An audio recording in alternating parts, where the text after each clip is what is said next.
তুই কি যে বলিস, অর্ধেক আমার মাথায় ঢোকে না মালিনী। বিলেতে বসে কোন মেম সাহেব কি লিখছে, কি বলছে, আর তুই জেনে ফেললি? মালিনী হাসে। কর্তামা, আমি বলেছি না জাদু জানি। কি শুনতে চাও বলো না। সময় আমাকে বাঁধতে পারে না, আমার বয়স বাড়ে না। কালিদাসের কথা জানতে চাও? আমি হয়তো ছিলাম তার মালঞ্চের মালিনী। হয়তো ভবিষ্যতে তোমার ছোট ছেলে রবি কি লিখবে তাও আমার চোখের সামনে ফুটে উঠবে। বলো, শুনতে চাও? বিলিতি মেমদের গুচ্ছ কথা চাও, না 200 বছর পরের কলিকাতা, বিক্রম বেতাল না বামা বোধিনী? জ্ঞানদা এতক্ষণ শুনছিলেন, এবার বললেন, ঠাট্টা ছাড়ো মালিনী, ঠিক করে বলো তো, বামা বোধিনীর মতো পত্রিকাগুলি কি তাহলে বিবি সাহেবের কথা মতো শুধু দাসত্বের পাঠ্যক্রমই শেখাচ্ছে? আবার মেয়েরা সব গৃহকাজ তুলে দিলে কাজটা করবেই বা কে? ইংরেজ মেয়েরা কিন্তু খুব নিপুণ ভাবে সংসার করে, সেটাও কি শিক্ষণীয় নয়? ঘরের কাজ নিয়মিত অভ্যেসে নিপুণ করে তোলাটাকেও একটা আর্ট বলে মানেন জ্ঞানদা। সংসারের সব দিকে তার পরিপাটি নজর। শুচিশীল পোশাক যেমন পরতে হবে, ভারতীয় সংস্কৃতির ভালো দিকটাও রাখতে হবে, আবার তার সঙ্গে মেশাতে হবে ইংরেজকে, তার ভালো অংশটিকে। তিনি নিজেকে যেমন ফিটফাট রাখেন, নিজের ঘরকেও। স্বর্ণকুমারী কিন্তু জ্ঞানদার মতো গুছিয়ে ঘরের কাজ করা পছন্দ করেন না। তার মনে হয় গৃহকর্ম করলে সময় নষ্ট, তার চেয়ে অনেক জরুরি কাজ তার করার আছে। তিনি প্রতিবাদ করেন, কেন মেজ বৌঠান, মেয়ে হয়ে জন্মালে কেন এসব করতে হবে? মিসেস স্মিথের কাছ থেকে মারি উলস্টনক্রাফটের ওই বইটা আনিয়ে নিয়ে পড়েছিলাম, a vindication of the rights of women. ওহ, সে কি তেজস্বিনী লেখিকা, কি আগুন ঝরা কথাবার্তা আমিও শুনেছি। এজন্য তাকে অনেক কষ্ট সহ্য করতে হয়েছে। বিলেতে কেউ তার কথাবার্তা ভালোভাবে নেয়নি, সভা বয়কট করেছে, স্বামীর সঙ্গে ডিভোর্স হয়ে গেছে, তবু তিনি দমেননি। জ্ঞানদা বললেন, বোম্বাই থাকতে আমিও মারির কথা শুনেছি। সাধারণ ইংরেজ মহিলারা তার নাম শুনলে ভয় পান, আর পুরুষরা রেগে ওঠেন। ঠাকুরজি, আমরা বোধহয় তার চেয়ে ভাগ্যবতী। আমাদের দুজনের স্বামীরা আমাদের সঙ্গে আছেন, এবং তারাই স্ত্রী স্বাধীনতার প্রধান পৃষ্ঠপোষক। মারিকে কিন্তু বিলেতে বসেও ঘরে বাইরে যুদ্ধ করতে হয়েছে। ঘরের কাজে মন না দিয়ে লেখালেখি চর্চা করে তিনি সেদেশে কোণঠাসা হয়েছেন, আর এদেশে বামাবোধিনী শিক্ষিত মেয়েদের ঘরের কাজে অবহেলা করতে না বলে এমন কি অপরাধ করেছে? মালিনী বলে ওঠে, আমাদের এখানেও 2-1 মুখ খুলছেন স্বর্ণ দিদি। এই তো 2-3 বছর আগে সোমপ্রকাশে বেরিয়েছিল স্ত্রীলোকের পরাধীনতা বিষয়ে বামা সুন্দরীর চিঠি। মেয়েরা কি করবে সেটা মেয়েরাই ঠিক করুক না। ঠিকই তো, দাসী চাকরদের দিয়ে যে কাজ করানো যায় তার জন্য শিক্ষিত পত্নীর কেন দরকার? না করলেই কেন সারে সর্বনাশ হবে? আমি কি করব সেটা বামাবোধিনীর জ্ঞান শুনে ঠিক করতে হবে? স্বর্ণকুমারী রাগত স্বরে বললেন। একটু হেসে মালিনী বলে, এই বিতর্ক বেশ জমে উঠেছে, কিন্তু স্বর্ণ দিদি, বামাবোধিনীর এ লেখা সে লেখা নয়। আধুনিকা আর পুরাতনীর বিরোধ নিয়েই একটা মজার কথোপকথন, শোনোই না। সরমা ও সুশীলার কথোপকথন। সরমা, ভাই, আজিকালি মেয়ে মানুষের লজ্জা শরমের মাথা খেয়েছে। শ্বশুর ভাসুর শাশুড়ি ননদ দেখিয়া একটু ভয় সমীহ করে না। আর অধিক কি বলিব, স্বামীর সঙ্গে নির্লজ্জ হয়ে কথাবার্তা কয়। সুশীলা: সরমা, মেয়ে মানুষেরা কি গারদে বাঁধা চোর? দেখো দেখি, ঈশ্বরের এত বড় জগতে সকল জীবজন্তু ইচ্ছায় ভ্রমণ করিয়া মনের সুখ লাভ করিতেছে, কিন্তু ইহাদিগকে চারিপাঁচিলে ঘেরা অন্তঃপুরের মধ্যে রুদ্ধ থাকিতে হয়। পাখিরা যে পিঞ্জরাতে বদ্ধ থাকে, তার মধ্যে তাহাদের একটু স্বাধীনতা আছে। চারিপাঁচিলের মধ্যেও নারীগণ একটু স্বাধীনতা না পাইলে তাদের বাঁচিয়া থাকা কেবল যন্ত্রণা মাত্র। আর আমি বলি, কেবল ঘোমটা দিয়া জুজু হইয়া থাকিলেই যে মেয়ে মানুষ খুব ভালো হইল, তাহা নয়। যাহার রীত চরিত্র ভালো, তাকেই ভালো বলি। সরমা: তোমরা কালের মতো মেয়ে, তোমাদের ভাবগতিক আলাদা। কোন কালে মেয়েরা বেহায়া হলে ভালো রীত চরিত্র আবার দেখাতে পেরেছে, কোন কালে আবার মেয়েরা লজ্জা খেয়ে গুরু লোকের সঙ্গে স্পষ্টাস্পষ্টি কথা কয়ে বেড়ায়েছে। সুশীলা: যথার্থ লজ্জা, নম্রতা, বিনয়, সুশীলতা তাহা স্ত্রীলোকের অলংকার, সন্দেহ নাই। কিন্তু যদি মনে সেরূপ ভালো ভাব না থাকে, বাহিরের লজ্জা কি কোনো কাজের হয়? কত মেয়ে খুব লজ্জা দেখাতো, কিন্তু দুঃখের কথা কি বলবো, তারা অনায়াসে আবার বিশ্বাবৃত্তি অবলম্বন করিয়াছে। খুব তিলক ফোঁটা কাটিয়া যারা বাহিরে ধার্মিক দেখায়, তাদের মধ্যেই ভণ্ড বেশি। যাহা হোক, তুমি জেনো, এখন স্ত্রীলোকের মধ্যে যেরূপ ভণ্ড লজ্জা দেখা যায়, পূর্বকালে এরূপ ছিল না। সীতার ন্যায় সতী কে? কিন্তু তিনি রামচন্দ্র বনে গেলে কাহারও কথা না শুনিয়া পতির অনুসরণ করিলেন, এজন্য তো কেহ তাহাকে বেহায়া বলিল না।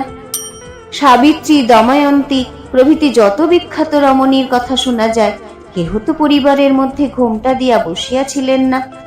অথচ তাহাদের ন্যায় পতিভক্তি পরায়ণা ও গুণবতী রমণী কোথায় দেখা যায়? বেদ পুরাণ ও আরো আরো প্রাচীন শাস্ত্র যত পাঠ করা যায়, ততই দেখা যায় শাশুড়ি, ননদ, স্বামী কি শ্বশুর ভাসুরের সঙ্গে কোনো স্ত্রীলোক কথাবার্তা কহা পাপ বিবেচনা করিতেন না। আজিকালি মেয়েদের ভালো গুণ থাকুক না থাকুক, তাহারা বাহিরে লজ্জা দেখাইয়া বাহাদুরি করিতে চান। শর্মা: আমরা রামায়ণ মহাভারতের এসব কথা শুনেছি বটে, কিন্তু তুমি বলো দেখি, সেকালের ব্যবহার কি একালে খাটে? আর এরকম না করলেই বা ক্ষতি কি? সু: এই তুমি বলিতেছি কোন কালে মেয়েরা এরূপ ছিল, কথা উল্টাইয়া লইলে। ভালো, পূর্বকালে এখনকার মতো ভণ্ড লজ্জা দেখাইবার প্রথা ছিল না, তাহা তো বুঝিয়াছ। সেকালের ভালো প্রথা একালে ঘটিবে না কেন, তাহা তো বুঝিতে পারি না। বর্তমান প্রথায় কি ক্ষতি বলিতেছি। জগদীশ্বর মুখ দেছেন, কেননা মনের ভাব প্রকাশ করিবার জন্য। মেয়ে মানুষেরা কথা কহিতে পায় না বলিয়া তো তাহাদের মন চুপ করিয়া থাকে না। মনের কথা কাহার সঙ্গে প্রকাশ করিতে না পাইলে তার চেয়ে দুঃখ কি আছে? কত সময় তাহাদের পীড়া ও অনেক প্রকার কষ্ট উপস্থিত হয়। প্রথমে প্রকাশ করিতে না পারিয়া শেষে বিপরীত ঘটিয়া ওঠে। বাঘা শাশুড়ি ননদের নববধূদিগের যে দুরবস্থা, তাহা কে বর্ণনা করিতে পারে? এই কারণে অনেকের অপঘাত, মৃত্যু ও অপথে পদার্পণও হইয়া থাকে। আর মনে করো, হিন্দুর ঘরে 8-10 বৎসরের একটি শিশু বাপ মা ভাই ভগিনী সকল পরিত্যাগ করিয়া শ্বশুর গৃহে আসিল। সেখানে সে যদি আপনার লোক না পায়, তাহাকে সর্বদা কুণ্ঠিত হইয়া মুখ বন্ধ করিয়া থাকিতে হয়। কাহারও মুখপানে চাহিয়া স্নেহ পাইবার আশা না থাকে, সে কিরূপে জীবন ধারণ করিতে পারে? অনেক গৃহে নববধূদের যে কষ্ট, তাহা তাহারাই জানে। আর সেই মাতা ভাই ভগিনী তাহারাও পিতা মাতা ভাই ভগিনী, তবে তাহাদের নিকট এত লজ্জা কেন? লজ্জা পর বা পাপ বোধ করাইবার চিহ্ন।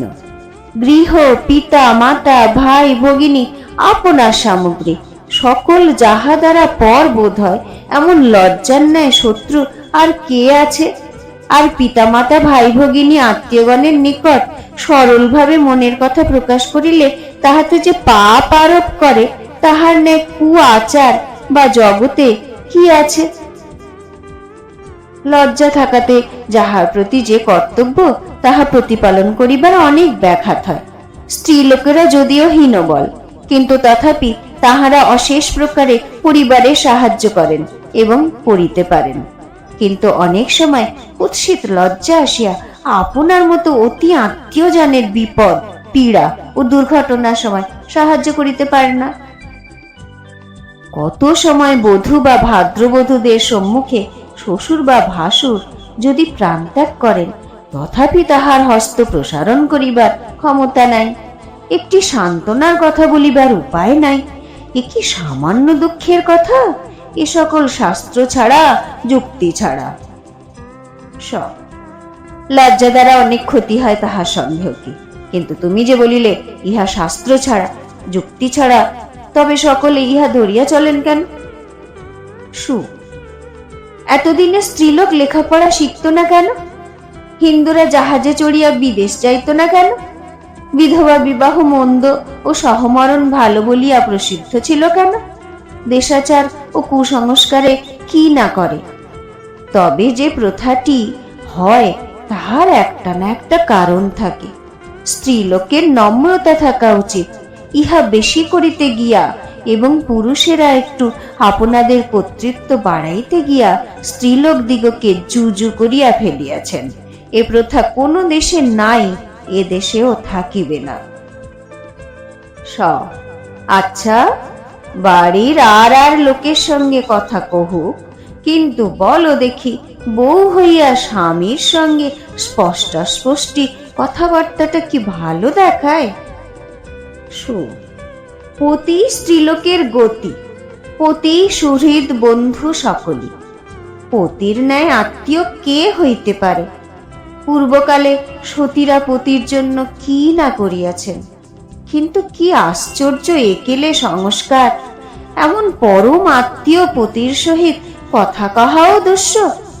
পতি ও পত্নীর মধ্যে যে ধর্ম সম্বন্ধ আছে, তাহা না দেখিয়া লোকে কুৎসিত ভাব গ্রহণ করে এবং তাহারাও পরস্পরকে দেখিয়া লজ্জিত হন। ইহা অপেক্ষা আমাদের সমাজে জঘন্যতার পরিচয় আর কি আছে? আমি তোমাকে পূর্বকালের যে সকল সতী রমণীর কথা বলিয়াছি, তাহাদের দৃষ্টান্ত দেখিয়া সকলেরই চলা উচিত। স্বামীর সঙ্গে এক হৃদয় হওয়াই সতীর লক্ষণ। স্বামীর সুখে সুখ, দুঃখে দুঃখ বোধ করা, ছায়ার ন্যায় সকল কার্যে তাহার অনুবর্তিনী হওয়া এবং সখীর ন্যায় তাহার হিতকর্ম করা, শাস্ত্রমতে এই তো সতীর প্রধান ধর্ম। যদি স্বামী ও পত্নীর মধ্যে লজ্জা আসিয়া পরস্পরকে পর করিয়া দেয় এবং পাপের ভার সঞ্চার করে, তাহা হইলে প্রকৃত দাম্পত্য ধর্ম কোন রূপেই রক্ষা পাইতে পারে না। আজই তোমাকে এই অবধি বলিলাম, পরে আর আর কথা বলিব। আমার ইচ্ছা স্ত্রীলোকেরা এরূপ জঘন্য লজ্জা পরিত্যাগ করিয়া গৃহে স্বাধীনভাবে আত্মীয়গণের প্রতি যথা কর্তব্য সাধন করুন। ইহা কি তোমার ইচ্ছা নয়? তুমি যে কথাগুলি বলিলে তাহা অকাট্য, এবং তাহার মতো যতদিন আমরা চলিতে না পারি, ততদিন আমাদের ভণ্ডামি এবং সকল বিষয়ে কষ্ট, তাহাতে কিছুমাত্র সন্দেহ নেই। নম্রতা, বিনয়, সুশীলতা এই সকলই প্রকৃত লজ্জা। যে তুমি বলিলে তাহা সত্য, এবং তাহা কেবল 7 হাত ঘোমটা দিলেও হয় না, মুখে গো দিয়া থাকিলেও হয় না। ভালো কার্য দ্বারাই ভালো গুণ প্রকাশ পায়। বামাবোধিনী পর্ব মিটতে বেলা দুপুর গড়িয়ে গেল। ইতিমধ্যে মেয়েরা অনেকেই উঠে গেছেন। এই কচকচি সবার ভালো লাগে না। দাওয়ার নিচে দাসীরা রাশিকৃত মাছ নিয়ে করতে বসেছিল। তাদের কাজও প্রায় শেষ। এবার রসুই ঘরে বামুন ঠাকুরেরা রান্না চাপাবে। তার আগে সবাই নারকেলের নাড়ু, দই ছিঁড়ে, কলা বাতাসার ফলার দিয়ে জলখাবার খাওয়া শুরু করলেন। কর্তাদের ও ছেলেদের মহলে মহলে পাথরের থালা বাটিতে জলখাবার পাঠানো হয়ে গেছে। কোনো বাচ্চা খাওয়া নিয়ে গোল করলে দাসীরা চড়থাপ্পড় দিয়ে খাওয়ায়। ও নিয়ে বাড়ির গিন্নিদের খুব একটা মাথা ব্যথা নেই। প্রতিটি ছেলে মেয়ে অন্নপ্রাশনে উপহার পায় এক সেট জয়পুরি সাদা পাথরের থালা, বাটি, গেলাস, আর দুধের জন্য একটা রূপোর বাটি। দাসীরা সেই বাসনে রান্নাঘর থেকে খাবার এনে বালক বালিকাদের খাওয়ায়। দুধের ঘর আলাদা। সাদা থালা বাটি ভাঙলে ক্রমে ক্রমে আসে মুঙ্গেরের কালো পাথরের বাসন। কাঁসা পেতলের বাসনে খায় সরকার, বামন, ঝি, চাকর। তখনও কাচের বাসন চালু হয়নি। মালিনী সবার সঙ্গে পাথরের বাটিতে ফলার খেয়ে প্রচুর বই বিক্রি করে বিদায় নেওয়ার আগে ঠিক হলো সে পরের হপ্তায় স্বর্ণকুমারীর বাড়িতে যাবে। বলাই বাহুল্য, জোড়াসাঁকোর মেয়েরাও সেদিন স্বর্ণর পালঙ্কে আসর জামাবেন। তার সিমলের বাড়ির শোবার ঘরের বিরাট পালঙ্কে প্রায় দুপুরেই জোড়াসাঁকোর বোন, বঞ্ছি, বৌঠানদের নিয়ে আসর বসে। বিকেল হতেই তাস খেলা, গল্প গুজব, আবৃত্তি, কবিতা পাঠের সঙ্গে চলে মুড়ি ফুলুরি, বেগুনির ঢালাও সরবরাহ। তার সঙ্গে বইমালিনীর সঙ্গ যোগ হলে তো 16 আনার উপরে 18 আনা। একটি আসর শেষ হতে হতেই পরবর্তী আড্ডার সম্ভাবনায় চনমনে হয়ে ওঠে মেয়েরা। মেয়ে মহলের প্রাণ সঞ্জীবনী এই আড্ডার ছোট ছোট সুখ দুঃখের কোনো খবরকেই মহাজ্ঞানী কর্তামশাইরা অবশ্য গুরুত্ব দেন না। তাঁদের অজান্তে ও অবহেলায় ঘরের কোণে কোণে মেয়ে মহলে বিতর্কের আলো জ্বালিয়ে আসে বইমালিনী।